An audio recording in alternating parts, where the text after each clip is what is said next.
In your weekly home learning plan, Activity 1B and then Activity 2 are part of your tasks in the What's More part of the Module 1A. So, I will discuss the odd numbers for Activity 1B. So, you're asked to identify whether the given equations are quadratic or not. So you have to write Q if it is quadratic and then NQ if the given equation is not a quadratic equation. Now, on number 1, the given is C is equal to 2 pi r. That is the formula for the circumference of a circle. And as we've observed that the highest degree there is 1, so this is not a quadratic equation.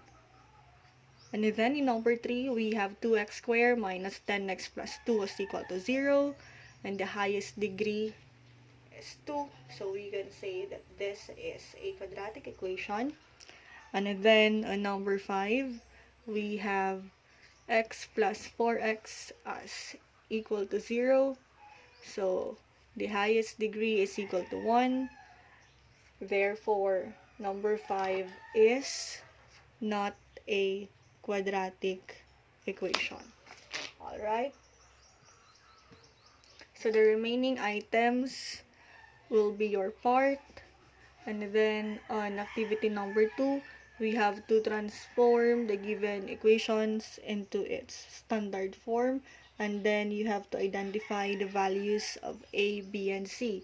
So in number 1, there is no need to have a solution for this. We can immediately transform into its standard form.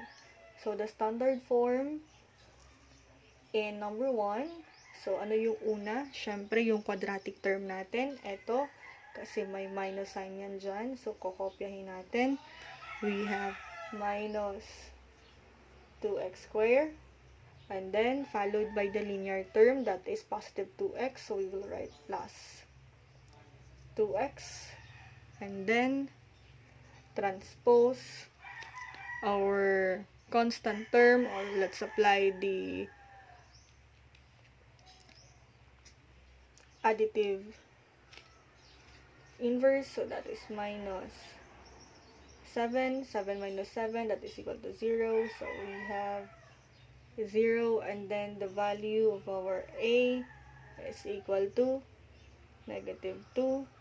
The value of our B is positive 2, and the value of our C is equal to negative 7. Next, so number 3, you have to show your solution. Okay? So, as we simplify, we have x times x, that is x squared.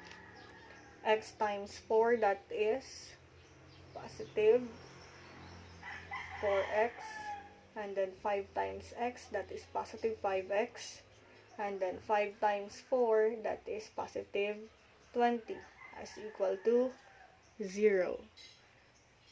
Okay, so this is our solution. And then, we have to combine like terms. The like terms are 4x and 5x. 4 plus 5, that is equal to 9. So, we can now have x squared plus 9x plus 20 is equal to 0. So, this is now the standard form in number 3. So, we can write it here that the standard form is x squared plus 9x plus 20 is equal to 0. And then, the value of our quadratic term is the invisible 1. The value of our linear term is 9, and the value of our constant term is 20. Alright, so that serves as your guide and then example in solving for the rest of the items in Activity 1B and Activity 2. Thank you.